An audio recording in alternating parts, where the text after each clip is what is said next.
जय हिंद। आज exam express में आपका स्वागत है। आज हम आपको बताने जा रहे हैं भारतीय संविधान के महत्वपूर्ण अनुच्छेद के बारे में, और ये मैं आपसे वायदा करता हूं कि ये अनुच्छेद आपके किसी भी एग्जाम के लिए बेहद कारगर साबित होगा। तो हमने जाना कि भारतीय संविधान की पहली सभा जो है वो 9 दिसंबर 1946 को दिल्ली में आयोजित की गई थी। उस दिन उस सभा के सबसे बुजुर्ग सदस्य डॉक्टर सच्चिदानंद सिन्हा को अस्थायी अध्यक्ष नियुक्त किया गया था, और डॉक्टर सच्चिदानंद सिन्हा ने ही जो संविधान सभा के प्रथम अस्थायी अध्यक्ष हुए, उन्होंने ही फ्रैंक एंथोनी को संविधान सभा के प्रथम उप अध्यक्ष या उप सभापति नियुक्त किए थे। तो फ्रैंक एंथोनी जो है संविधान सभा के प्रथम अस्थायी उपाध्यक्ष हुए थे। तो 9 दिसंबर 1946 को नई दिल्ली में संविधान सभा के प्रथम सभा का आयोजन किया गया। उसके 2 दिन बाद 11 दिसंबर 1946 को संविधान सभा के अस्थायी अध्यक्ष नियुक्त किए गए डॉक्टर राजेंद्र प्रसाद। डॉक्टर राजेंद्र प्रसाद जो संविधान सभा के अस्थायी अध्यक्ष नियुक्त हुए, और संविधान सभा के अस्थायी उपाध्यक्ष नियुक्त हुए H.C. मुखर्जी। उसके 2 दिन बाद 13 दिसंबर 1946 को पंडित जवाहरलाल नेहरू ने उद्देश्य का प्रस्ताव पेश किया, जिसे आगे चलकर 22 जनवरी 1947 को उद्देश्य का प्रस्ताव स्वीकार किया गया। वही बाद में जाकर प्रस्तावना कहलाता है। तो आज हम बताने जा रहे हैं कि जब संविधान बनकर तैयार हुआ वो था 26 नवंबर 1949 को, यानी संविधान 26 नवंबर को इसलिए संविधान दिवस मनाते हैं, लेकिन संविधान को लागू किया गया 26 जनवरी 1950 को। और ध्यान दीजिएगा कि उसी दिन 24 जनवरी 1950 को पंडित डॉक्टर राजेंद्र प्रसाद को राष्ट्रपति नियुक्त किया गया था। ध्यान दीजिएगा कि राष्ट्रगान जो जन गण मन है उसको 24 जनवरी 1950 को संविधान सभा में अपनाया गया। 26 जनवरी 1950 को राष्ट्रीय गीत वंदे मातरम अपनाया गया। राष्ट्रीय झंडा जो तिरंगा है उसको 22 जुलाई 1947 को अपनाया गया। भारत का राष्ट्रीय चिन्ह है जो अशोक स्तंभ है उसको 26 जनवरी 1950 को अपनाया गया। तो आज बताते हैं कि जब संविधान सभा बनकर तैयार हुई तो उसमें कुल 12 सभाएं हुई थी, और संविधान सभा की बैठक की अंतिम बैठक की सही तिथि 24 जनवरी 1950 है। तो उसमें कुल 12 बैठक हुए। लगभग 64 लाख रुपए खर्च आता है। 2 वर्ष 11 महीना 18 दिन समय लगते हैं। उसमें संविधान सभा की कुछ समितियां थी, उसको आपको बता देते हैं कि संविधान सभा के संघीय समिति के अध्यक्ष पंडित जवाहरलाल नेहरू थे। संविधान सभा के संचालन समिति के अध्यक्ष डॉक्टर राजेंद्र प्रसाद थे। संविधान सभा के प्रांतीय समिति के अध्यक्ष सरदार वल्लभ भाई पटेल थे। संविधान सभा के मौलिक अधिकार संबंधी अधिकारों के समिति के अध्यक्ष सरदार वल्लभ भाई पटेल थे। और एक बहुत बेहद महत्वपूर्ण था प्रारूप समिति, ड्राफ्टिंग कमेटी। तो प्रारूप समिति का गठन जानिए सबसे पहले कि प्रारूप समिति का गठन जो है वो 29 अगस्त 1946 को होता है। उसके अध्यक्ष होते हैं डॉक्टर भीमराव अंबेडकर, और प्रारूप समिति में कुल 1+6 सदस्य होते हैं, एक अध्यक्ष बाकी 6 अन्य सदस्य। और संविधान सभा में सबसे पढ़े लिखे व्यक्ति B.R. अम्बेडकर के अलावा कोई था तो वो डॉक्टर B.N. राव थे। B.N. राव साहब थे जो संविधान सभा के संवैधानिक सलाहकार भी थे। प्रारूप समिति उन्हीं के दिमाग की उपज भी है। प्रारूप समिति के अध्यक्ष तो B.R. अम्बेडकर थे जो अध्यक्ष थे, और बाकी 6 अन्य लोग थे। तो आज हम शुरू करते हैं। जब संविधान सभा हमारा संविधान बनकर तैयार हुआ तो मूल संविधान में 395 अनुच्छेद, 22 भाग और 8 अनुसूचियां थी। बाद में 4 अनुसूचियां जोड़ी गई। ठीक है, 9वीं अनुसूची का जो है वो भूमि सुधार अधिनियम से संबंधित है। 10वीं अनुसूची दल बदल अधिनियम से संबंधित है, 1985 में आया था। 11वीं अनुसूची पंचायती राज व्यवस्था से संबंधित है। पंचायती राज व्यवस्था में कुल 29 विषय हैं। और जो 12वीं अनुसूची है वो नगर पंचायत या शहरी पंचायत से संबंधित है। तो आज हम बताते हैं कि कुल 12 अनुसूची हो गए, कुल 22 भाग हो गए, 395 अनुच्छेद हैं। तो आज हम शुरू करते हैं आपको भारतीय संविधान के महत्वपूर्ण अनुच्छेद के बारे में। सबसे पहले शुरू करते हैं कि भारतीय संविधान का अनुच्छेद 1 कहता है कि भारत का आधिकारिक तौर पे 2 नाम है, भारत और इंडिया। और भारत जो है राज्यों का संघ है, India that is union of states. Bharat में वर्तमान में कुल 28 राज्य और 8 केंद्र शासित प्रदेश हैं। इसका वर्णन अनुच्छेद 1 में है। अनुच्छेद 2 कहता है, अनुच्छेद 2 के तहत नए राज्यों में प्रवेश या स्थापना से है। ठीक है। अनुच्छेद 3 का संबंध नए राज्यों का निर्माण या नए राज्यों के सीमाओं में परिवर्तन, नए राज्यों का क्षेत्र जो नए राज्यों का क्षेत्रफल में बढ़ोतरी या कम करना, ये सब अनुच्छेद 3 के तहत आता है। आप ऐसे समझ सकते हैं कि सिक्किम को जब सिक्किम पहले भारत का राज्य नहीं था, उसको जब शामिल किया गया होगा, क्योंकि वो विदेशी राज्य था, तो विदेशी राज्य को जब भारत में मिलाया गया तो अनुच्छेद 2 के तहत मिलाया गया था। और अनुच्छेद 3 के तहत, जो कि नए राज्यों का निर्माण, नए राज्यों का नाम परिवर्तन, नए राज्यों का सीमा में परिवर्तन इत्यादि से संबंधित है। यानी आप ऐसे समझिए कि आंध्र प्रदेश से जो तेलंगाना 2 जून 2014 को अलग हुआ, तो अनुच्छेद 3 के तहत अलग हुआ होगा। ठीक है, तो अनुच्छेद 2 के तहत सिक्किम को मिलाया गया, जो कि विदेशी राज्य था। अनुच्छेद 3 के तहत भारत के ही अलग राज्य, जैसे 2 जून 2014 को आपका तेलंगाना अलग हुआ आंध्र प्रदेश से। उससे पहले आप देखिएगा 1 नवंबर 2000 को मध्य प्रदेश से छत्तीसगढ़ अलग होता है, 9 नवंबर 2000 को उत्तर प्रदेश से उत्तराखंड अलग होता है, 15 नवंबर 2000 को बिहार से झारखंड अलग होता है। तो ये सब आपका अनुच्छेद 3 के तहत होगा। अनुच्छेद 4 के तहत अनुच्छेद 2 और 3 को जो है राष्ट्रपति के पूर्वानुमति से पेश किया जाएगा। यानी अनुच्छेद 2 और 3 का जो मूल रूप से जो प्राधिकार है वो संसद के पास रहेगा। अब बात करते हैं अनुच्छेद 5। अगर बात करेंगे भाग 1, तो इसमें अनुच्छेद 1 से लेकर 4 तक आता है। भाग 2 का संबंध नागरिकता से है, जो अनुच्छेद 5 से लेकर 11 है।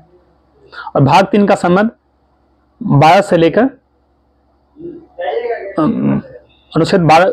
भाग 3 का संबंध मौलिक अधिकार से है। तो भाग 3 को ही भारत का मैग्ना कार्टा कहा गया, जो अनुच्छेद आपका 12 से 35 तक है।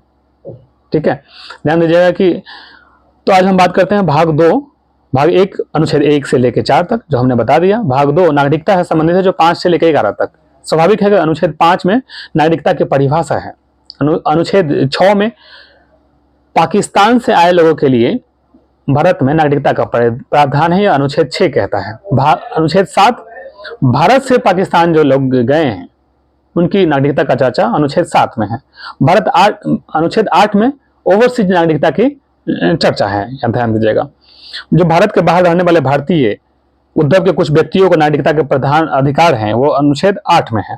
अनुच्छेद 9 में है जो है विदेशी राज्य की नागरिकता स्वेच्छा से अर्जित करने वाले व्यक्तियों का नागरिक न होना, यानी उनका नागरिकता भारत से खत्म हो जाएगा, ये अनुच्छेद 9 कहता है। अनुच्छेद 10 में नागरिकता के अधिकारों को बना रहना, यानी आप अगर आपका कैसे बना रहेगा, ये सब अनुच्छेद नागरिकता से कैसे बना रहेगा, ये अनुच्छेद 10 कहता है। अनुच्छेद 11 में इसमें समझिए कि नागरिकता से संबंधित प्रावधान, नागरिकता देने का या खत्म करने का, ये सब आपके पास गृह मंत्रालय के पास है, यह अनुच्छेद 11 कहता है। ठीक है, अब ध्यान दीजिएगा कि नागरिकता प्राप्त करने की 5 विधियां हैं और त्यागने की, जो लोप होने की 3 विधियां हैं। तो नागरिकता से संबंधित जो प्राधिकार है वो गृह मंत्रालय के पास है। वर्तमान में गृह मंत्रालय जो है अमित शाह के पास है, गृह मंत्री वर्तमान में वही है हमारे। तो ध्यान दीजिएगा कि नागरिकता संबंधी नियम संसद बनाएंगे, लेकिन नागरिकता संबंधी जो भी प्रावधान है, अधिकार है, वो गृह मंत्रालय के पास रहता है। तो हमने भाग 2 बताया 5 से 11। अब बात करते हैं 12 से 35, जो मौलिक अधिकार संबंधित है। और आपका ध्यान दीजिएगा कि भाग 3 को ही भारत का मैग्ना कार्टा कहा गया। तो यह समझिएगा कि आप बात करते हैं अनुच्छेद 12। अनुच्छेद 12 में क्या है कि मौलिक अधिकार की परिभाषा है। अनुच्छेद 12 क्या है, वो मौलिक अधिकार की परिभाषा है। कौन सा आपके मौलिक अधिकार होंगे, नहीं होंगे, इसकी चर्चा, इसकी गणना जो है अनुच्छेद 12 कहता है। अनुच्छेद 13 मौलिक अधिकार में अल्पीकरण से संबंधित है। कौन, ठीक है। अनुच्छेद 14 विधि के समक्ष समानता से संबंधित है। अनुच्छेद 15 धर्म, जाति, लिंग के आधार पर भेदभाव न करने का जो अपील है, अनुच्छेद 15 के तहत है। अनुच्छेद 16 लोक सेवाओं में समानता का अधिकार। अनुच्छेद 17 अस्पृश्यता का अंत, यानी छुआछूत का अंत। अनुच्छेद 18 उपाधियों का अंत। और ध्यान रखिएगा कि जो भारत का सबसे उत्कृष्ट पुरस्कार है भारत रत्न, जो पद्म विभूषण है, पद्मश्री है, वगैरह वगैरह, ये सब अनुच्छेद 18 के तहत ही दिए जाते हैं। अनुच्छेद 18 का संबंध उपाधियों के अंत से है। अनुच्छेद 19 जिसको संविधान की रीढ़ कहते हैं, अनुच्छेद 19 के तहत कुल 6 प्रकार की स्वतंत्रता दिया गया है, इसलिए अनुच्छेद 19 को संविधान की रीढ़ कहते हैं। अनुच्छेद 20 अनुच्छेद 20 जो है अपराध के लिए दो सिद्धि के संबंध में संरक्षण है, यानी कि आपको कोई भी अपराध करते हैं तो आपको एक सजा के लिए एक ही बड़ा अपराध मिलेगा। आप स्वयं के विरुद्ध गवाही के लिए आपको बाध्यकारी नहीं किया जाएगा। इसका चर्चा जो है, इसका विवरण अनुच्छेद 20 में है। अनुच्छेद 21 का संबंध प्राण एवं दैहिक स्वतंत्रता से संरक्षण से है, यानी आप अनुच्छेद 21 में ही आपका निजता का अधिकार है, ठीक है। और सबसे महत्वपूर्ण याद रखिएगा अनुच्छेद 21 के क, जो कि शिक्षा का अधिकार है। आपका 6 से 14 वर्ष के बच्चों को निःशुल्क और अनिवार्य शिक्षा जो है देने का प्रावधान अनुच्छेद 21 के क में ही है। बात करते हैं अनुच्छेद 22, जो कुछ दशाओं में गिरफ्तारी और निरोध से संबंधित है, कि आपको गिरफ्तारी के विरुद्ध संरक्षण जो है वो अनुच्छेद 22 के तहत है। अनुच्छेद 23 मानव और दुर्व्यापार या बलात् श्रम का प्रतिषेध से संबंधित है। माना आप अनुच्छेद 23 के तहत यह तय किया गया है कि आप बलात् श्रम या मानव का देह व्यापार से संबंधित कोई भी कार्य आप नहीं कर सकते हैं। अनुच्छेद 24 कारखानों आदि में बालकों के नियोजन का प्रतिबंध है, यानी कि अनुच्छेद 24 के तहत आप किसी बच्चे से खतरनाक जगहों पर काम नहीं करवा सकते हैं। अनुच्छेद 25 धार्मिक स्वतंत्रता से संबंधित है।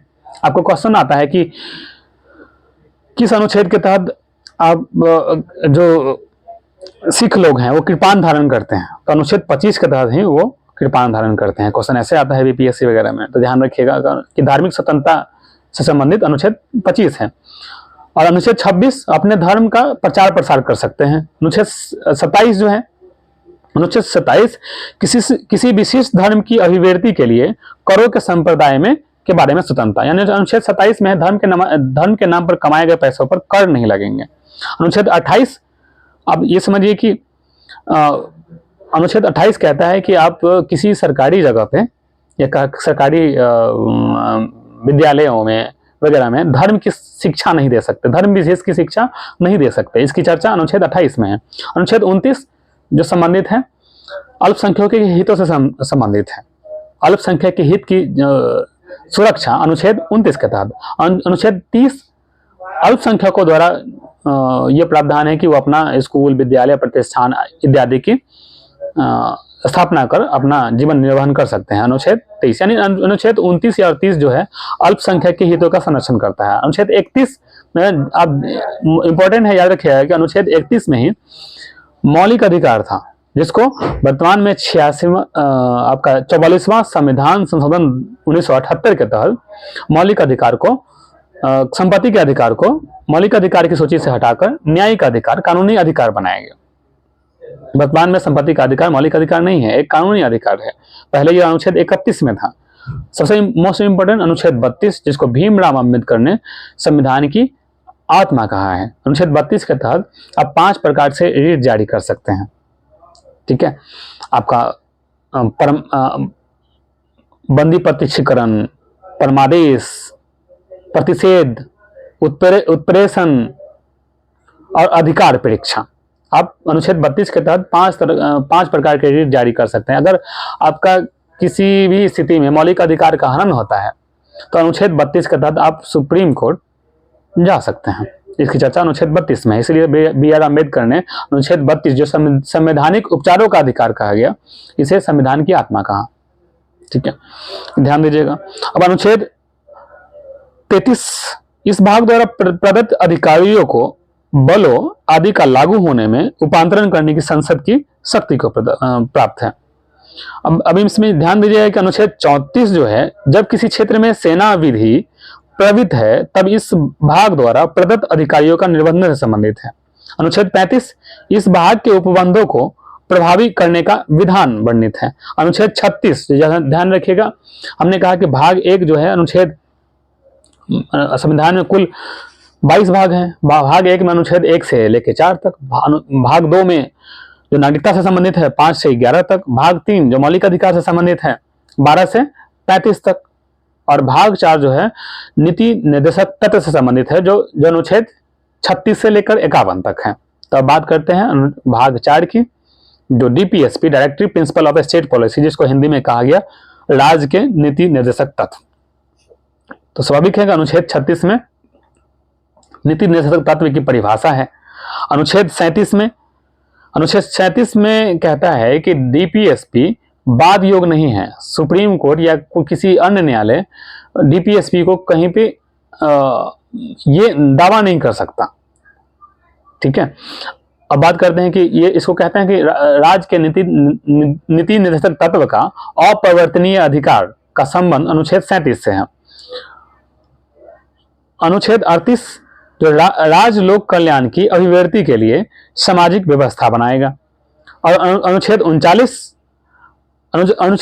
के तहत ही समान कार्य के लिए समान वेतन की चर्चा किया गया है। अब ध्यान दीजिएगा कि डीपीएसपी और मौलिक अधिकार में सबसे बड़ा अंतर यही है कि डीपीएसपी जो है मौलिक अधिकार को आप न्यायालय में अपील कर सकते हैं, और जबकि डीपीएसपी को आप न्यायालय में अपील नहीं कर सकते हैं, तो वो वाद योग नहीं है, इसके लिए आप दावा नहीं कर सकते हैं।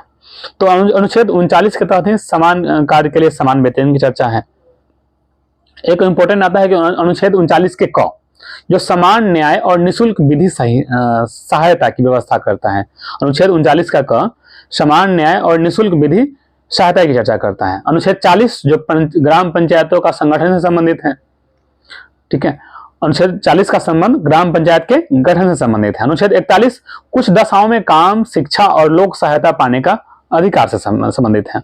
अनुच्छेद 42 में है प्रसूति सहायता से संबंधित, यानी काम की न्याय संगत और मनोवांछित दशाओं का तथा प्रसूति सहायता का संबंध अनुच्छेद 42 से है। अनुच्छेद 43 कर्म कार्यों के लिए निर्वाह मजदूरी आदि की व्यवस्था अनुच्छेद 43 के तहत ही मनरेगा जैसे कुटीर उद्योग वगैरह जो लाया गया। अनुच्छेद 44 में है समान सिविल संहिता, यूनिफॉर्म सिविल कोड, जो वर्तमान में भारत के एकमात्र राज्य गोवा में लागू है। अब वो अनुच्छेद 44 में है समान सिविल संहिता, यूनिफॉर्म सिविल कोड। अनुच्छेद 45 जो है बालकों के लिए निःशुल्क और अनिवार्य शिक्षा का उपबंध करता है। अनुच्छेद 46 अनुसूचित जाति, अनुसूचित जनजाति और अन्य दुर्बल वर्गों के शिक्षा और अर्थ संबंधी हितों की अभिवृद्धि करता है। अनुच्छेद 47 या ध्यान दीजिएगा, अनुच्छेद 47 जो है पोषाहार स्तर और जीवन स्तर को ऊंचा करने तथा लोक स्वास्थ्य को सुधार करने का राज्य का कर्तव्य है। ध्यान दीजिएगा कि जो सरकारी विद्यालयों में मिड डे मील वगैरह है वो अनुच्छेद 47 के तहत ही मिलता है। और सबसे मोस्ट इंपोर्टेंट, अनुच्छेद 47 के तहत ही शराब पर प्रतिबंध लगाया गया। बिहार सरकार द्वारा जो शराब पर प्रतिबंध लगाया गया है वो अनुच्छेद 47 के तहत ही है। और शराबबंदी के लिए बिहार सरकार ने ऑपरेशन प्रहार लाया था। आपको क्वेश्चन है कि ऑपरेशन प्रहार का संबंध किससे है, तो शराबबंदी कानून से है। तो ध्यान दीजिएगा कि सरकारी विद्यालयों में जो पोषाहार स्तर पोषण मिलता है या मिड डे मील वगैरह का व्यवस्था है अनुच्छेद 47 के तहत ही है। और अनुच्छेद 48 जो है कृषि और पशुपालन का संगठन से संबंधित है। यानी आपको क्वेश्चन पूछा है कि गौ हत्या पर प्रतिबंध जो है अनुच्छेद किस अनुच्छेद के तहत लगाया गया, तो अनुच्छेद 48 के तहत गौ हत्या पर प्रतिबंध लगाया गया। दारू का बंद किया गया अनुच्छेद 47 के तहत, गौ हत्या पर प्रतिबंध लगाया गया अनुच्छेद 48 के तहत। और अनुच्छेद 48 के क में ही पर्यावरण का संरक्षण और संवर्धन और वन तथा वन्य जीवों की रक्षा से संबंधित है। अनुच्छेद 49 राष्ट्रीय महत्व के स्मारकों, स्थानों और बस्तियों का संरक्षण से संबंधित है। यानी आप अनुच्छेद 49 के तहत ही राष्ट्रीय स्मारक का संरक्षण कीजिए, उसका रिस्पेक्ट कीजिए। अनुच्छेद 50 के तहत कार्यपालिका से न्यायपालिका का पृथक्करण से संबंधित है। यानी कार्यपालिका से न्यायपालिका का पृथक्करण का संबंध अनुच्छेद 50 से है। अनुच्छेद 51 में ही अंतर्राष्ट्रीय शांति और सुरक्षा की अभिवृद्धि है। यानी अब ऐसे समझिए कि अनुच्छेद 51 जो है विदेश नीति से संबंधित है, फॉरेन पॉलिसी से संबंधित है। ठीक है, और अनुच्छेद 51 के क जो कि मौलिक कर्तव्य है। यानी आप हमने अभी पढ़ा कि भाग 1 में अनुच्छेद 1 से 4 तक, भाग 2 नागरिकता से संबंधित है, अनुच्छेद 5 से 11, भाग 3 मौलिक अधिकार से संबंधित है, अनुच्छेद 12 से 35, भाग 4 36 से 51 जो डीपीएसपी का पार्ट है, और भाग 4 के क में मौलिक कर्तव्य है जो अनुच्छेद 51 के क में है। अब आगे जो है भाग 5 है जो संघ से संबंधित है, भाग 6 राज्य से संबंधित है, भाग 7 को निरस्त कर दिया गया है, भाग 8 में केंद्र शासित प्रदेशों के क्षेत्रों से विवरण है, भाग 9 में पंचायत है, भाग 9 के क में नगर पंचायत शहरी पंचायत है। भाग 9 के ख में सहकारी समितियों का विवरण है। भाग 10 में एससी एसटी क्षेत्र से संबंधित है। भाग 11 में आपका ध्यान दीजिएगा, भाग 11 जो है आपका संघ और राज्यों के बीच कर बंटवारे का संघ और राज्यों के बीच जो कर का वितरण होता है उससे संबंधित है। भाग जो 15 है वो निर्वाचन से संबंधित है। भाग 17 राजभाषा से संबंधित है। भाग 18 आपातकालीन उपबंध से संबंधित है। भाग 20 जो है संविधान संशोधन से संबंधित है। तो इस तरह से आपको हम आगे और भी आर्टिकल बताएंगे। भाग 5 से आपको बताइएगा कि ये हमारा मेहनत कैसा लगा, और ये मैं आपका वादा करता हूँ कि आपके इस वीडियो के सुनने मात्र से बहुत अच्छा कॉन्सेप्ट बना होगा। आप हमारे कोशिश को आप समझे होंगे, तो आपके बेहतर भविष्य की कामना करते हैं। आप बताइएगा कि आप मेरा वीडियो कैसा लगा। धन्यवाद।